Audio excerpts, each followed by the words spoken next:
Hi అండి. అందరికీ నమస్కారం.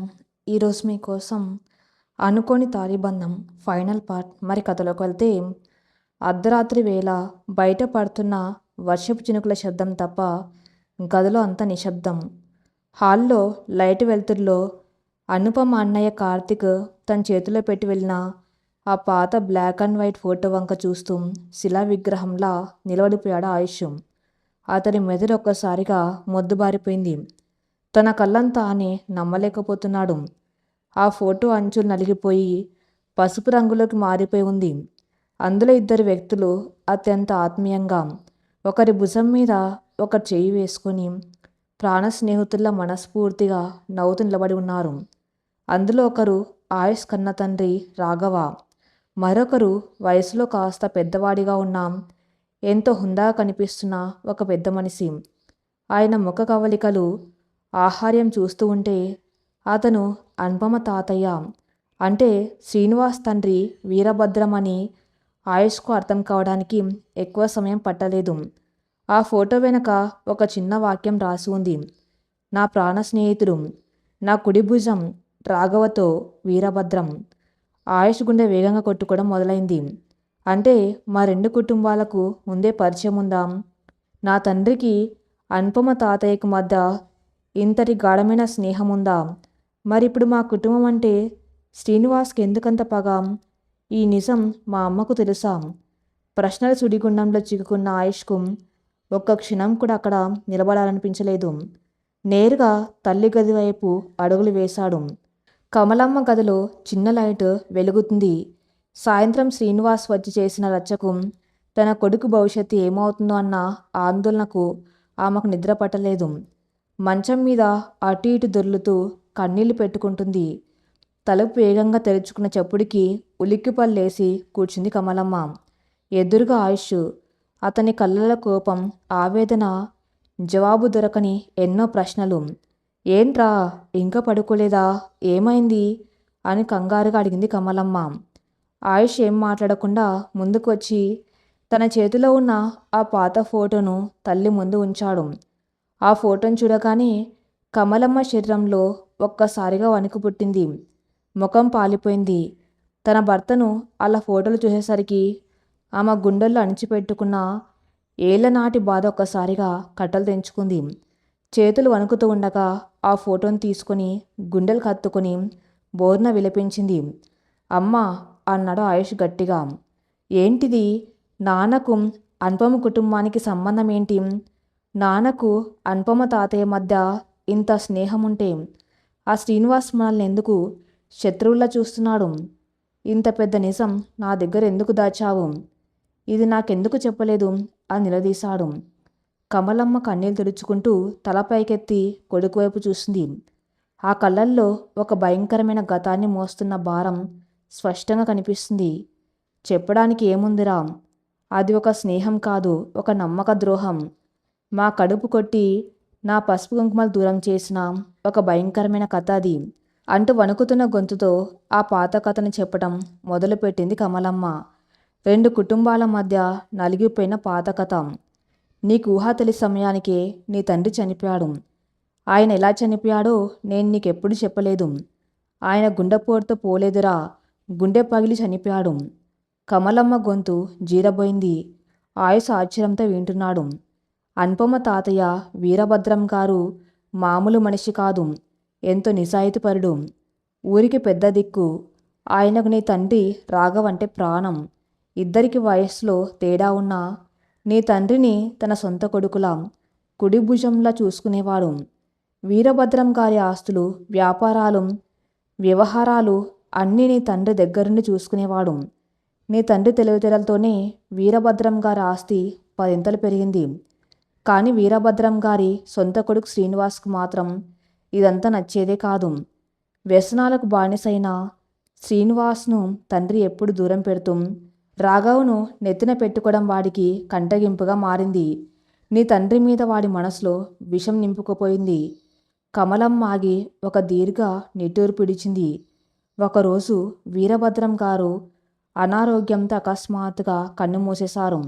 ఆయన చనిపోయాక ముందే తన ఆస్తిలో ఒక పెద్ద వాటాను, ఊరి చివర ఉన్న పొలాలను నీ తండ్రి పేరు మీద రాసి ఒక వీలునామా తయారు చేశారు. తన కొడుకు శ్రీనివాస్ చేతిలో పడితే ఆ ఆస్తులు నాశనమవుతాయని, రాఘవ అయితే దాన్ని కాపాడగలడని ఆయన నమ్మకం. కానీ వీరభద్రం గారు కన్నుమూసిన రాత్రే శ్రీనివాస్ తన అసలు స్వరూపం బయటపెట్టాడు. ఆ వీలునామాను కాల్చేసి కొత్త కాగితాలు సృష్టించాడు. నీ తండ్రి మీద దొంగతనం కేసు పెట్టి రాత్రికి రాత్రే ఊరు నుండి గెంటేశాడు.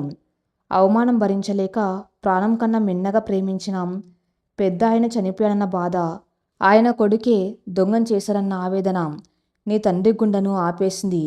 నీ తండ్రి పోయేనాటికి నువ్వు 5 ఏళ్ల పసివాడివి. నీ చెల్లెలు నా కడుపులో ఉంది. ఆ శ్రీనివాస్ చేసిన ద్రోహానికి మనం అనాథలమయ్యామురా అని 2 చేతులతో ముఖం కప్పుకొని వెక్కి వెక్కి ఏడ్చింది కమలమ్మ. ఆయుష్ రక్తం మరిగిపోతుంది. తన తండ్రి చావుకు కారణం ఆ శ్రీనివాస్ అన్న నిజం తెలిసాక తన చేతులు కోపంతో పిడికిలు బిగించాయి. ఈ విషయాన్ని నేను నీకెందుకు చెప్పలేదంటే, నువ్వు పెరిగి పెద్దయ్యాక పగ ప్రతీకారాలు అంటూ ఆ రాక్షసుడి మీదకు వెళ్తావని. వాడి అహంకారం ముందు మీరు బలి కాకూడదని, నా పిల్లలు ప్రశాంతంగా బతకాలని ఈ నిజాన్ని నా గుండెల్లోనే పాతిపెట్టానురా. కానీ విధి చూడ్రా, ఏ రక్తమైతే మనల్ని రోడ్న పడేసిందో అదే రక్తంతో నీకు వింత బంధం ఏర్పడింది. అందుకే నేను అనుపమను దూరం పెట్టమని చెప్పాను. ఆ తండ్రి నీడ మనకు వద్దురా ఆయుష్ అంది చేతులు జోడిస్తూ.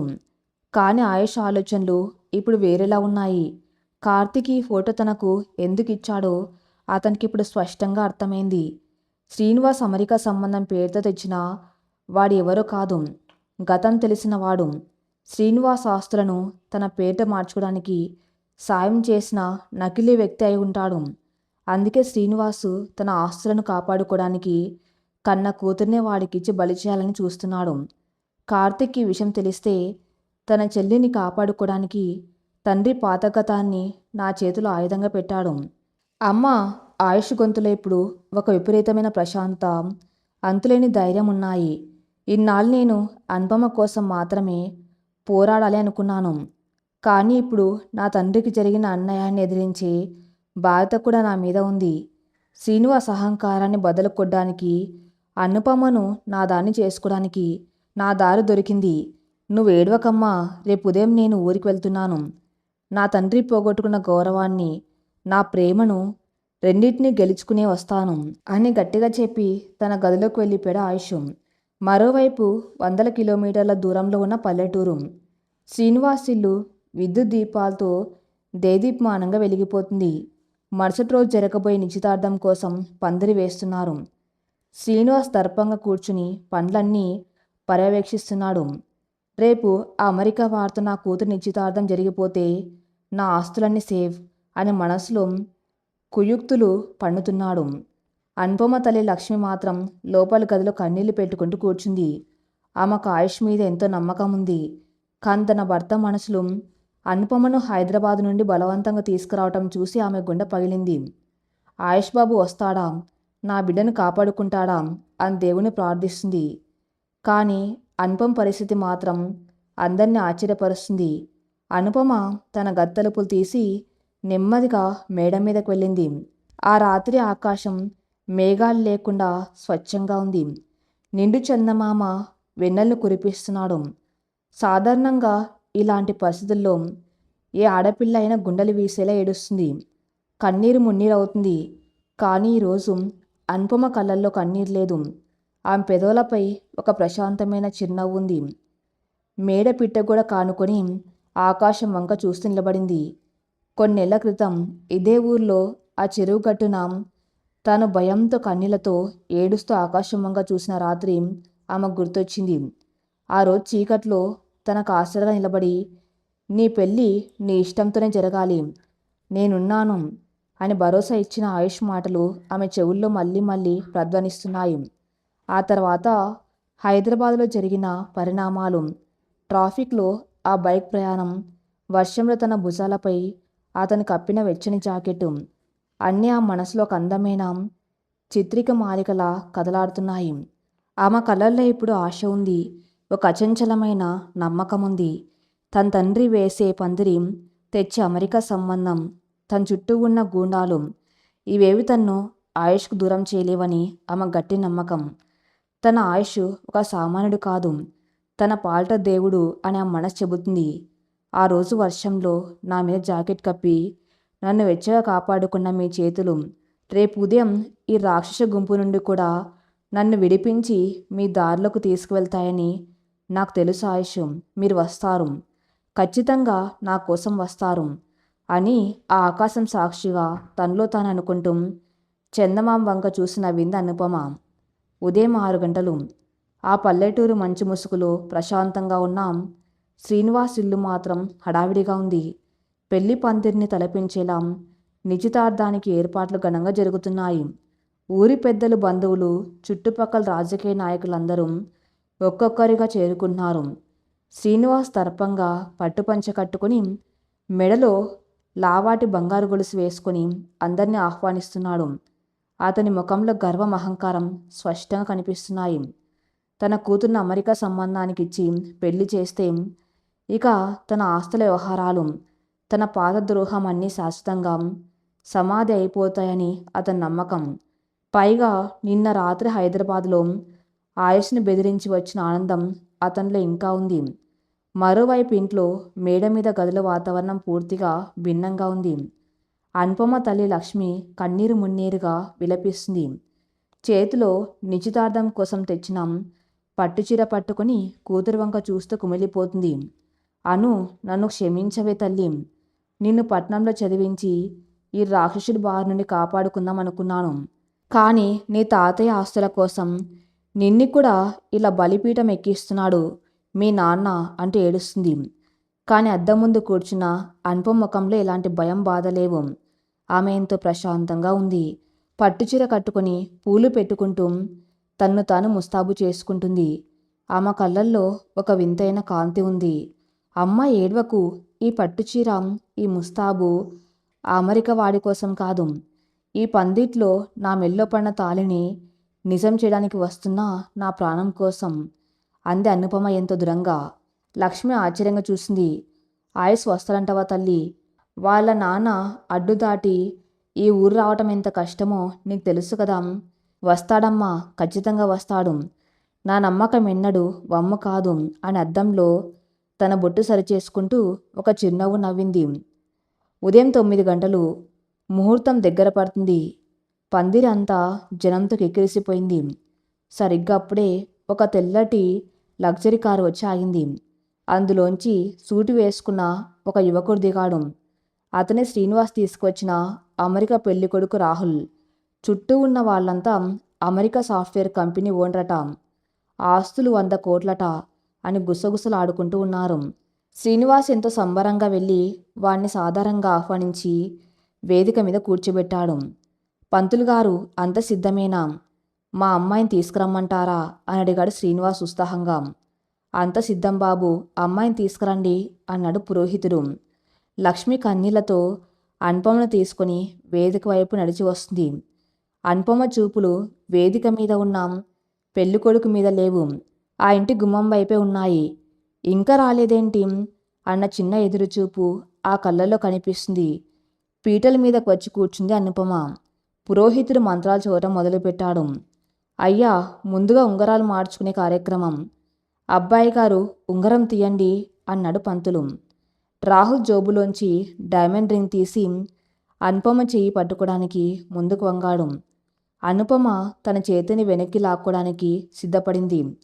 సరిగ్గా అదే సమయంలో, ఆగు, ఆ ఉంగరం ఆమె వేలికి కాదు, నీ చేతికి వేయవలసిన సంఖ్యల కొలత తీసుకో అన్న గంభీరమైన వాయిస్ పందిరి బయట నుండి వినిపించింది. అందరి దృష్టి గుమ్మం వైపు మళ్ళింది. అక్కడ ఒక చేతిలో ఫైల్ పట్టుకుని కళ్ళల్లో ఉగ్రరూపం దాల్చిన నరసింహున్లా నిలబడి ఉన్నాడు ఆయుష్. అతని పక్కనే అనుపమ అన్నయ్య కార్తీక్ కూడా ఉన్నాడు. ఆయుష్ను చూడగానే అనుపమ ముఖంలో 1000 వెన్నెలలు వికసించాయి. ఆమె గుండె ఆనందంతో ఉప్పొంగింది. లక్ష్మి కళ్ళల్లో భరోసా కనిపించింది. కానీ శ్రీనివాస్ ముఖం మాత్రం కోపంతో ఎర్రబడిపోయింది. నిన్న రాత్రి హైదరాబాద్లో బెదిరించి వచ్చిన కుర్రాడు తన ఊళ్ళోకి, తన ఇంట్లోకి ఇంత ధైర్యంగా అడుగుపెట్టడం వాడి అహంకారానికి పెద్ద దెబ్బ. ఒరేయ్, నీకెంత ధైర్యం రామ్? నిన్నే చెప్పాను కదా, నా కూతురు నీడని తాకినా చంపేస్తాను అని. ఏయ్, పట్టుకొండ్రా వాణ్ణి, ఈడ్చుకుంటూ వెళ్ళి బయట పరేయండి అంటూ తన గుండాలను ఆదేశించాడు శ్రీనివాసు. నలుగురు కండలు తిరిగిన రౌడీలు ఆయుష్ వైపు దూసుకొచ్చారు. కానీ ఆయుష్ ఈరోజు పాత ఆయుష్ కాదు. తన తండ్రి చావుకు కారణమైన వాళ్ళ మీద కసితో రగిలిపోతున్న అగ్నిపర్వతం. ముందుకు వచ్చిన మొదటి రౌడీ చెంప మీద ఆయుష్ చెయ్యి పిడుగులా పడింది. వాడు గిరున తిరిగి కింద పడ్డాడు. మిగతా ముగ్గురిని తన దరికి రానివ్వకుండా ఎంతో లాఘవంగా ఎదుర్కొంటూ వేదిక వైపు అడుగులు వేశాడు ఆయుష్. కార్తీక్ కూడా వాళ్ళని అడ్డుకుంటూ, నాన్న, ఆపుతావా లేదా? ఇంకొకటి ముందుకు వచ్చినా ఊరుకోను అని గట్టిగా అరిచాడు. సొంత కొడుకే ఆయుష్కు తోడుగా రావటం చూసి శ్రీనివాస్ కంగి తిన్నాడు. ఒరే కార్తీక్, నువ్వేంట్రా వీడికి వత్తాస పలుకుతున్నావు? వాడు మన పరువు తీయడానికి వచ్చారా అన్నాడు కంగారుగా. పరువు తీయడానికి మన కుటుంబానికి పరువు ఎక్కడుంది నాన్న? ద్రోహం, కుట్ర తప్ప అంటూ నేరుగా వేదిక మీదకు వెళ్ళాడు కార్తీక్. ఆయుష్ నేరుగా రాహుల్ దగ్గరికి వెళ్ళి వాడి కాలర్ పట్టుకుని వేదిక మీద నుండి కిందకు లాగి పడేశాడు. బంధువులంతా ఆహాకారాలు చేశారు. ఏం చేస్తున్నావురా నువ్వు? వాడు అమెరికాలో పెద్ద సాఫ్ట్వేర్ కంపెనీ ఓనర్. వాడి మీద చెయ్యి వేస్తావా అని అరిచాడు శ్రీనివాసు. ఆయుష్ వ్యంగ్యంగా నవ్వాడు. అమెరికా ఓనరా? వీడా? వీడు హైదరాబాద్లో అప్పులు చేసి పారిపోయిన ఒక మోసగాడు. వీడి పేరు రాహుల్ కాదు, రమేష్. నా సాఫ్ట్వేర్ నెట్వర్క్ వాడితే 10 నిమిషాల వీడి జాతకం మొత్తం బయటపడింది. ఏరా, అమెరికాలో ఉన్నావా నువ్వు? చెప్పురా అంటూ ఆయుష్ వాణ్ణి గట్టిగా తన్నాడు. ఆ దెబ్బకు రమేష్ భయంతో వణికిపోతూ, నన్ను వదిలే బాబు, నాకేం తెలియదు. ఈయన నాకు 10 లక్షలు ఇస్తాను. ఒక వారం రోజులు అమెరికా పెళ్ళికొడుకులా యాక్ట్ చేసి ఈ అమ్మాయిని పెళ్లి చేసుకోమంటేనే వచ్చాను. నన్ను క్షమించండి అంటూ నిజం కక్కేశాడు. పందిర్లోని జనాలంతా ఒక్కసారిగా నివ్వెరపోయారు. ఏంటి, కన్న కూతురికి ఒక ఫ్రాడుగాన్నిచ్చి పెళ్లి చేయాలని చూశాడే శ్రీనివాసు అని గుసగుసలు మొదలయ్యాయి. శ్రీనివాస్ బండారం బయటపడడంతో వాడికి ముచ్చెమటలు పట్టాయి. అబద్ధం, వీడెవడో నా మీద కుట్ర పన్నుతున్నాడు అంటూ కవర్ చేయడానికి చూశాడు. అప్పుడు ఆయుష్ తన చేతిలో ఉన్న పాత బ్లాక్ అండ్ వైట్ ఫోటోను, ఒక పాత డాక్యుమెంట్ ఫైల్ను తీసి బల్ల మీద విసిరాడు. ఇది కుట్రకా శ్రీనివాస్? నువ్వు 20 ఏళ్ల క్రితం చేసిన ఒక భయంకరమైన కుట్రకు ఇది ముగింపు. ఎందుకు నువ్వు నీ కూతుర్ని ఈ మోసగాడికి ఇచ్చి పెళ్లి చేయాలనుకుంటున్నావో నేను చెబుతాను వినండి అంటూ పందిర్లో ఉన్న ఊరి పెద్దల వైపు తిరిగాడు ఆయుష్. పెద్దలారా, మీలో చాలామందికి 20 ఏళ్ల క్రితం ఈ ఊరి పెద్ద వీరభద్రం గారు తెలుసు. ఆయన కుడిభుజంగా ఉన్న రాఘవ్ కూడా తెలుసు కదా అన్నాడు ఆయుష్ గట్టిగా.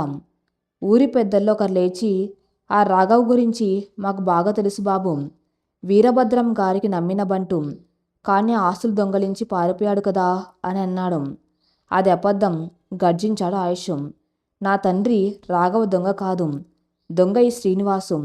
వీరభద్రం గారు చనిపోకముందు తన ఆస్తులు తన దారి తప్పిన కొడుకు చేతిలో నాశనం కాకుండా తన ఆస్తిలో సగం వాటాను నా తండ్రి రాఘవ్ పేరు మీద రాసి వీల్నామా తయారు చేశారు.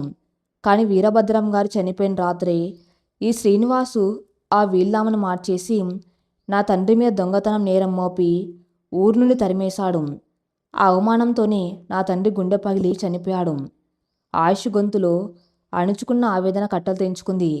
పందిర్లో నిశ్శబ్దం ఆవరించింది. అందరి కళ్ళు శ్రీనివాస్ మీదే ఉన్నాయి. కార్తీక్ ముందుకు వచ్చి మాట్లాడాడు. ఆయుష్ చెబుతున్నది అక్షరాలు నిజం. మా తాతయ్య రాసిన అసలు వీల్నామా కాపీ నా చేతికి దొరికింది. నాన్న చేసిన ఆ ఫ్రాడ్ గురించి, ఆ ఆస్తుల మీద నాన్నకు ఉన్న ఫోర్జరీ కేసుల గురించి ఒక బ్లాక్మెయిలర్ నాన్ను బెదిరించాడు.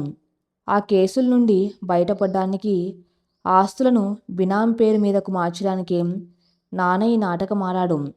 ఆ ఆస్తులు అనుపం పేరు మీద ఉండటంతో తన కూతురి జీవితాన్ని ఈ మోసగాడికి అప్పగించి ఆ ఆస్తులను కాపాడుకోవాలని చూశాడు ఈ స్వార్థపరుడు. సొంత కొడుకే తన బండారం బయటపెట్టడంతో శ్రీనివాస్ నోట మాట రాలేదు. తలదించుకున్నాడు. ఊరి పెద్దలంతా శ్రీనివాస్ను చేకొట్టడం మొదలుపెట్టారు. కన్న కూతురి జీవితాన్ని డబ్బు కోసం అమ్ముకుంటాడా? నీ తండ్రి ప్రాణమిత్రుణ్ణి పొట్టన పెట్టుకున్నావా అంటూ నిలదీశారు. శ్రీనివాస్ కోపంతో ఊగిపోతూ ఆయుష్ వైపు దూసుకువచ్చాడు. ఒరేయ్, ఎంత చేసినా ఆస్తులు పోతాయి తప్ప నా కూతుర్ని మాత్రం నీకు దక్కనివ్వన్రా, చంపేస్తాను నిన్ను అంటూ పక్కనే ఉన్నాం ఒక కర్ర తీసుకుని ఆయుష్ తల మీద కొట్టడానికి ఎత్తాడు. కానీ ఆ కర్ర ఆయుష్ను తాకముందే శ్రీనివాస్ చేతిని గట్టిగా పట్టుకుంది ఒక చెయ్యి. అందరూ ఆశ్చర్యంగా చూశారు. అది అనుపమ. 18 ఏళ్ల ఆ లేత వయసులో ఎప్పుడు భయంతో వణికిపోయి ఆ పసిపిల్ల కళ్ళల్లో ఇప్పుడు రౌద్రం కనిపిస్తుంది. తన తండ్రి చేతిలోని కర్రను లాగి పక్కకు విసిరేసింది అనుపమ. చాలు నాన్న, ఇంకొక అడుగు ముందుకు వేసినాం, ఇంకొకసారి ఆయన మీద చెయ్యెత్తినా నేను ఊరుకోను అని సింహంలా గర్జించింది అనుపమ. ఆమె గొంతు విన్న శ్రీనివాస్ షాక్ అయ్యాడు. ఏంటే, వీడి కోసం నన్నే ఎదిరిస్తున్నావా? అవును, ఎదిరిస్తున్నాను. ఎందుకంటే నాకు తండ్రి అని పిలవడానికే మీ మీద అసహ్యంగా ఉంది. పరువు, డబ్బు, ఆస్తి కోసం ఒక మంచి మనిషి ప్రాణాలు తీశారు. కన్న కొడుకుని దూరం చేసుకున్నారు. కట్టుకున్న భార్యను కంటతడి పెట్టించారు. చివరకు నా గొంతు కూడా కోయటానికి సిద్ధమయ్యారు. నా చెయ్యి పట్టుకొని నడిపించే హక్కు మీకెప్పుడో పోయింది అంటూ తన మెల్లో ఉన్న పూలదండం తీసి కింద పడేసింది అనుపమ. నెమ్మదిగా నడుచుకుంటూ వెళ్ళి ఆయుష్ పక్కన నిలబడింది. ఆయుష్ చెయ్యి గట్టిగా పట్టుకుంది. నా ప్రాణమాయన, ఆ రోజు పందిట్లో నా మెల్లో పడిన పసుపుతాడు ఒక ప్రమాదం అనుకున్నాను. కానీ అది నా జీవితాన్ని మీలాంటి రాక్షసుడి చేతిలో పడకుండా కాపాడడానికి దేవుడు వేసిన ముడి. ఆయన వయస్సు పెద్దది కావచ్చు, కానీ ఆయన మనసు మీకంటే 100 రెట్లు స్వచ్ఛమైంది. ఆయనతో నేను ధైర్యంగా, గర్వంగా జీవిస్తాను. ఇక నా జీవితం ఆయందే. ఆ నిండు సభలో అందరి ముందు తన ప్రేమను, ఆయుష్పై తనకున్న అచంచలమైన నమ్మకాన్ని కుండబద్దలు కొట్టింది అనుపమ. ఆయుష్ కలలో ఆనంద బాష్పాలు రాలాయి. తన ప్రేమను ఎదిరించి నిలబడిన అనుపమ ధైర్యం చూసి అతని మనసు పులకరించిపోయింది. దూరం నుండి పోలీస్ సైరన్ శబ్దం వినిపించింది. కార్తీక్ ముందే పోలీసులకు సమాచారం ఇవ్వటంతో శ్రీనివాస్ చేసిన ఫోర్జరీ, పాత కేసుల ఆధారంగా అతను అరెస్ట్ చేయడానికి పోలీసులు రంగంలోకి దిగారు. శ్రీనివాస్ సామ్రాజ్యం, అహంకారం అన్ని పేకమేడలా కూలిపోయాయి. మోసగారు రమేష్ను, శ్రీనివాస్ని ఇద్దరిని పోలీసులు జీపులో ఎక్కించుకొని తీసుకువెళ్లారు. ఊరంతా ఆయుష్ ధైర్యాన్ని మెచ్చుకుంది. లక్ష్మి కన్నీళ్లతో వచ్చి ఆయుష్ చేతులు పట్టుకొని, నా బిడ్డను నీ చేతుల్లో పెడుతున్నాను బాబు, 100 ఏళ్ళు చల్లగా చూసుకో అని ఆశీర్వదించింది. కార్తీక్ ఆయుష్ను హత్తుకొని, థ్యాంక్ యూ ఆయుష్, మా తాతయ్య రుణాన్ని, నీ తండ్రికి జరిగిన అన్యాయాన్ని నువ్విలా తీర్చావు అన్నాడు సంతోషంగా. ఆయుష్ అనుపమ వైపు చూశాడు. ఆమె కళ్ళల్లో ఇప్పుడు ఎలాంటి భయం లేదు, కేవలం అనంతమైన ప్రేమ, ప్రశాంతం మాత్రమే ఉన్నాయి. పోలీస్ జీప్ సైరన్ శబ్దాలు క్రమంగా దూరంగా వినిపించి మాయమయ్యాయి. పల్లెటూరు పందిట్లో నెలకొన్న ఆ ఉద్రిక్త వాతావరణం ఇప్పుడు ప్రశాంతంగా మారింది. తండ్రి చేసిన మోసాల కుట్రలకు ముగింపు పలికిన ఆయుష్ వైపు ఆ ఊరి జనమంతా కృతజ్ఞతగా చూశారు. కానీ ఆయుష్ దృష్టి మాత్రం తన పక్కనే నిలబడి ఉన్న అనుపమ మీదే ఉంది. తన తండ్రిని కాదని నిండు సభలో తన చేయి పట్టుకుని తన ప్రేమను గెలిపించుకున్న ఆమె ధైర్యానికి ఆయుష్ మనసులో అంతులేని గౌరవం పెరిగింది. ఆయుష్ అంటూ కార్తీక్ దగ్గరికి వచ్చాడు. ఇక్కడ జరగవలసిన న్యాయం జరిగిపోయింది, కానీ అసలైన పరీక్ష ఇంకా మిగిలే ఉంది. మీ అమ్మగారు కమలమ్మ గారు ఈ బంధాన్ని ఎలా స్వీకరిస్తారో అన్నదే నా భయం. మా నాన్న చేసిన ద్రోహానికి ఆమె జీవితమే బలైంది. ఇప్పుడు అదే శ్రీనివాస్ కూతుర్ని కోడలుగా అంటే ఆ మనసు అంగీకరిస్తుందా అంతన ఆందోళన వ్యక్తం చేశాడు. ఆ మాటలకు అనుపమ గుండెల్లో చిన్న బెదురు మొదలైంది. ఆమెకు కమలమ్మ అంటే ఎంతో ఇష్టం. ప్రాణ స్నేహితురాలు, ప్రియకు తల్లి. ఆమె నొప్పించి ఇంట్లోకి అడుగుపెట్టడం అనుపమకు కూడా ఇష్టం లేదు. ఏం భయపడకను అంటూ ఆమె చేతిని తన 2 చేతుల్లోకి తీసుకున్నాడు ఆయుష్.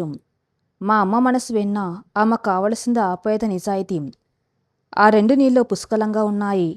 వెళ్ళి అమ్మదని తేల్చుకుందాం అన్నాడు భరోసాగా.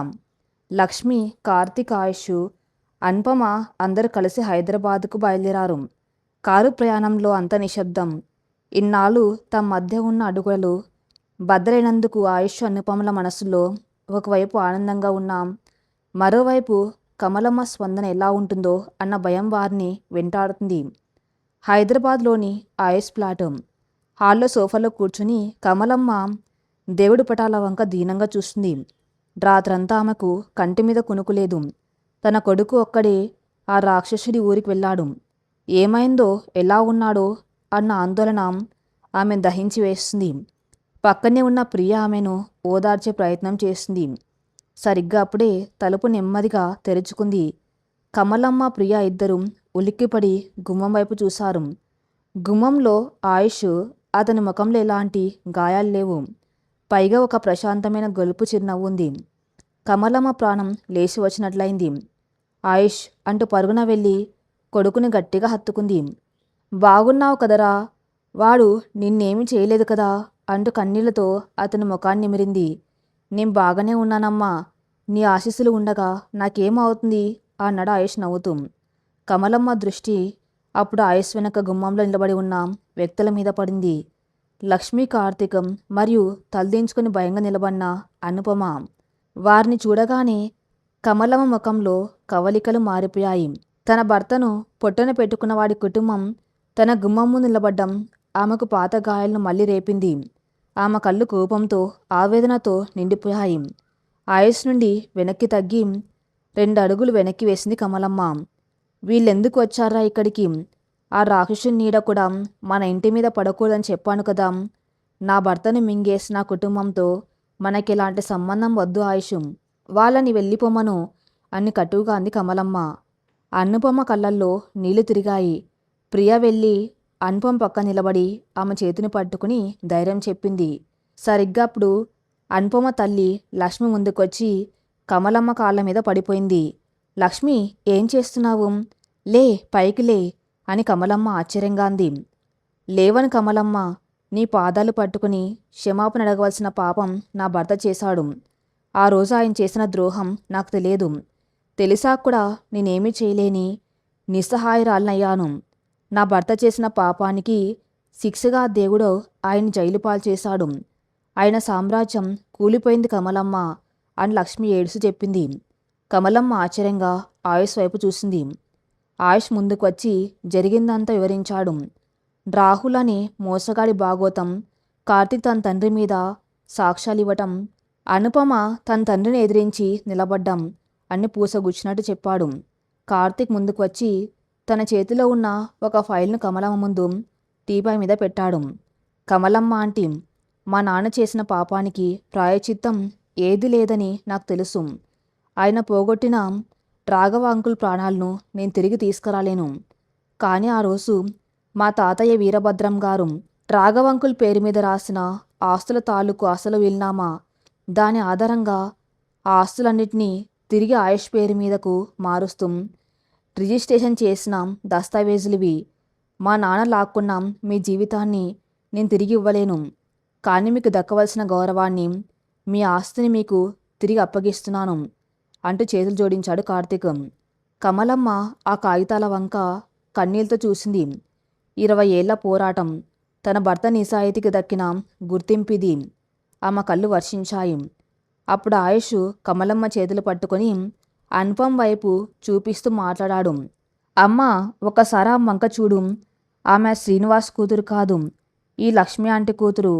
ఆ ఇంటి వారసురాలైనా కూడా న్యాయం కోసం, నా కోసం కన్న తండ్రినే కాదనుకొని వచ్చిన స్వచ్ఛమైన మనసు ఆమెది. మనకు జరిగిన అన్యాయానికి ఆమె ఒక ఔషధం లాంటిదమ్మా.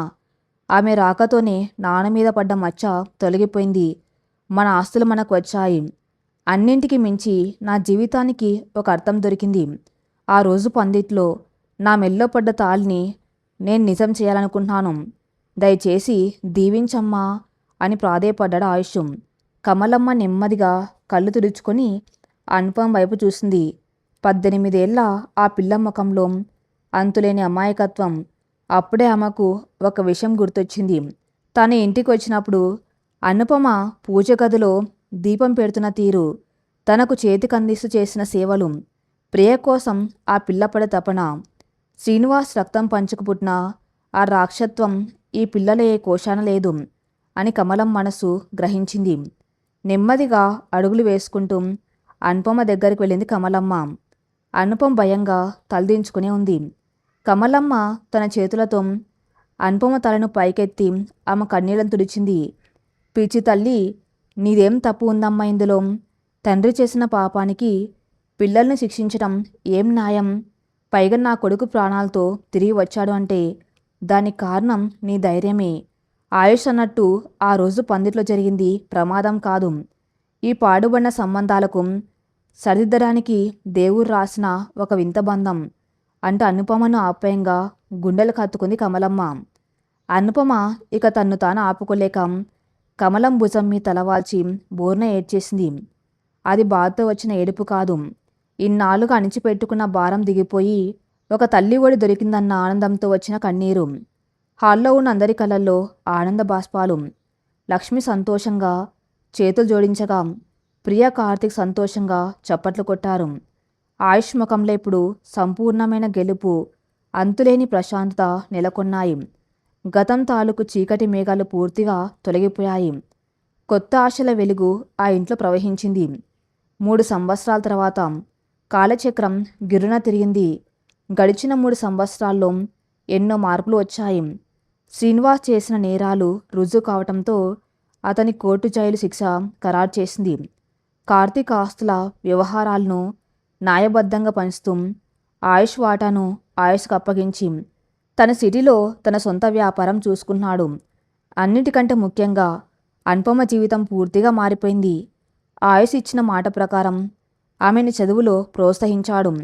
వయసులో అనుభవంలో ఉన్న 9 ఏళ్ల తేడా వాళ్ళిద్దరి మధ్య ఏనాడు అడ్డుగూడా కాలేదు. ఆయుష్ మెచ్యూరిటీ అనుపమకు ఒక మార్గదర్శిలా నిలవగా అనుపమలోని ఉత్సాహం, స్వచ్ఛత ఆయుష్ జీవితాన్ని నిత్య వసంతంలో మార్చాయి. ఈరోజు Anupama degree final year convocation. Blue colour gown వేసుకుని చేతిలో గోల్డ్ మెడల్ పట్టుకుని స్టేజ్ మీద నిలబడి ఉంది అనుపమ. ఆమె కళ్ళలో సాధించిన గర్వం. కింద ప్రేక్షకుల గ్యాలరీలో కమలమ్మ, లక్ష్మి, ప్రియ, కార్తీక్ అందరూ ఆనందంతో చప్పట్లు కొడుతున్నారు. అందరికంటే ముందు వరుస నిలబడి గర్వంగా తన వైపే చూస్తూ చప్పట్లు కొడుతున్నాడు ఆయుష్. అనుపమ స్టేజ్ దిగి నేరుగా పరుగున వచ్చి ఆయుష్ను హత్తుకుంది. ఇదంతా మీ వల్లే, మీరు లేకపోతే నేను ఇక్కడి వరకు వచ్చేదాన్నే కాదు అని చెవిలో గుసగుసలాడింది. ఆయుష్ నవ్వి, నీ ప్రయాణం ఇప్పుడే మొదలైంది అను, మన ప్రయాణం కూడా అంటూ కన్నుగీటాడు. ఆ కన్వకేషన్ జరిగిన 10 రోజులకు హైదరాబాదులోని ఒక పెద్ద కళ్యాణ మండపం దేదీప్యమానంగా ముస్తాబైంది. సన్నాయి వాయిద్యాలు, బంధుల కోలాహలం, వేద మంత్రాల ఘోష. అవును, ఈరోజు ఆయుష్ అనుపమల వివాహం. 3 ఏళ్ల క్రితం ఒక పల్లెటూరు పందిట్లో అనుకోకుండా భయంగా మొదలైన వారి బంధానికి ఈరోజు శాస్త్రోక్తంగా ఇరు కుటుంబాల పూర్తి అంగీకారంతో అందరి ఆశీస్సుల మధ్య అధికారికంగా ముడిపడబోతుంది. పెళ్లి పీటల మీద పట్టుపంచలో ఆయుష్, పక్కనే ఎర్రటి కంచిపట్టు చీరలో ముఖమంతా సిగ్గుల మొగ్గలు తొలుగుతూ అనుపమ కూర్చొని ఉన్నారు. కమలమ్మ, లక్ష్మి దగ్గరుండి అన్ని చూసుకుంటూ ఉన్నారు. ప్రియ పెళ్లి పనుల్లో హడావిడి చేస్తుంది. సుముహూర్తం సమీపిస్తుంది. మాంగళ్యం తీసుకురండి అని పురోహితుడు పిలుపునిచ్చాడు. ఈసారి ఎలాంటి గందరగోళం లేదు, ఎలాంటి భయం లేదు, కింద పడే ప్రమాదం అంతకంటే లేదు. కమలమ్మ ఆనంద బాష్పాలతో ఆ పవిత్రమైన మంగళసూత్రాన్ని తీసుకువచ్చి ఆయుష్ చేతిలో పెట్టింది. ఆయుష్ ఆ మాంగళ్యాన్ని 2 చేతులతో పట్టుకుని పక్కన తల వంచుకొని కూర్చున్న అనుపమ వైపు చూశాడు. అనుపమ నెమ్మదిగా తల పైకెత్తి ఆయుష్ కళ్ళలోకి చూసింది. ఆ చూపుల్లో 3.5 ఏళ్ల నిరీక్షణ, ఒకరిపై ఒకరికి ఉన్న నమ్మకం, ఎదిరించి నిలబడిన ప్రేమ అన్నీ దాగి ఉన్నాయి. ఇద్దరి పెదవులపై ఒక అందమైన చిరునవ్వు వికసించింది. సన్నాయి మేళం ఊపందుకుంది. అందరూ అక్షింతలు చేతిలో పట్టుకొని ఆశీర్వదించడానికి సిద్ధంగా ఉన్నారు. ఆయుష్ నెమ్మదిగా అనుపమ మెల్లో ఆ 3 ముళ్ళు వేశాడు. ఆ రోజు ఆమె చేతుల మీదుగా అతని మెల్లో పడిన పసుపు తాడు ఒక ప్రమాదం. కానీ ఈరోజు అతని చేతుల మీదుగా ఆ మెల్లో పడిన ఈ మాంగళ్యం ఒక శాశ్వతమైన అంగీకారం. పురోహితుడు ఆశీర్వచన మంత్రాలు చదువుతూ ఉండగా బంధుమిత్రులందరూ అక్షింతలు చల్లారు. కమలమ్మ, లక్ష్మి ఇద్దరు కలిసి వచ్చి నూతన వధూవరులను ఆశీర్వదించారు. ఆయుష్ అనుపమ చేయి పట్టుకున్నాడు. ఆ స్పర్శలో ఒక జీవితకాలపు భరోసా ఉంది. అనుపమ అతని భుజం మీద నెమ్మదిగా తలవాల్చింది. విధు రాసిన వింత నాటకం కుటుంబాల మధ్య ఉన్న పగను ప్రేమగా మార్చింది. ఒక అనుకోని సంఘటన ఇద్దరు హృదయాలను ఒకే గూటికి చేర్చింది. వయసు, అంతస్తులు, పగ, ప్రతీకారాలు ఏవి నిజమైన ప్రేమ ముందు నిలబడలేవని ఈ జంట నిరూపించింది. నవ్వులు, అక్షింతలు, దీవెనలు, సన్నాయి రాగాల నడుమ వారి కొత్త జీవితం ఆనందంగా, అద్భుతంగా మొదలైంది. ఈ కథ ఇంతటితో సమాప్తం. మరిన్ని మంచి స్టోరీస్ కోసం నా ఛానల్ని ఫాలో అవుతూనండి. Thank you for listening.